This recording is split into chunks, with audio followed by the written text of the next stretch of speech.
The top spot today, the economic D-Day for Iran. A lot of buildup to the Treasury Secretary's announcements, which we had earlier this afternoon. What did he actually say? Well, he threatened certainly all kinds of sanctions against Iran and anyone willing to lend it a helping hand. So we're going to break it down, beginning with White House correspondent Libby Dean, who's following all of the news today from the North Lawn.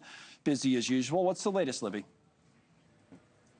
Well, Connell, the Trump administration today announcing its latest economic offensive against Iran. Operation Economic Outcast, that's what this has been dubbed. It's a warning to nations basically not to do business with Iran, and if they do, they'll face those penalties from the United States. Now, the Treasury Secretary, Scott Bessent, he said the U.S. is going after the financial lifelines, keeping Iran's economy moving. That's including digital assets, technology, gold, aviation, also shipping, with more than 60 entities, people, and vessels being targeted. Here's the Secretary.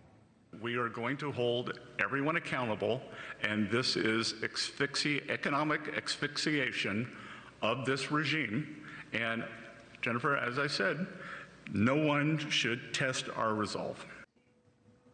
And Bessent says countries and companies that continue helping Iran move money, sell oil, or evade those sanctions could also be cut off from the U.S. dollar system. That was a big highlight from this press conference that we heard from from the Treasury Secretary.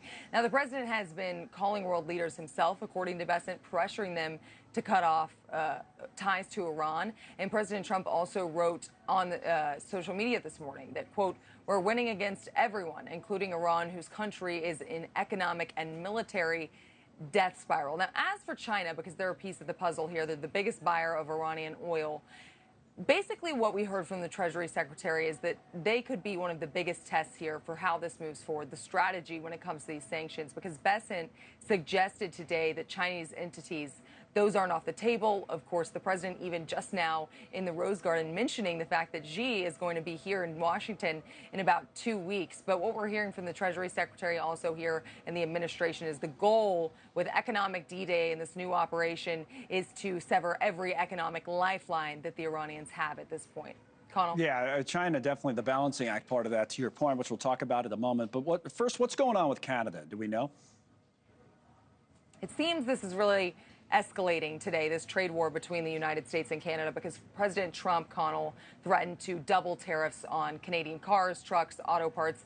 Right now it's at 25%, but what he's threatening is 50%. We do have some time until that kicks in. That wouldn't start until next year, January 1st. But the threat, of course, is noteworthy because it comes just days after these trade negotiations just broke down completely between Washington and Ottawa. And Canada, we've heard from them a lot about how they're preparing to respond with this retaliate, these dollar-for-dollar retaliatory tariffs.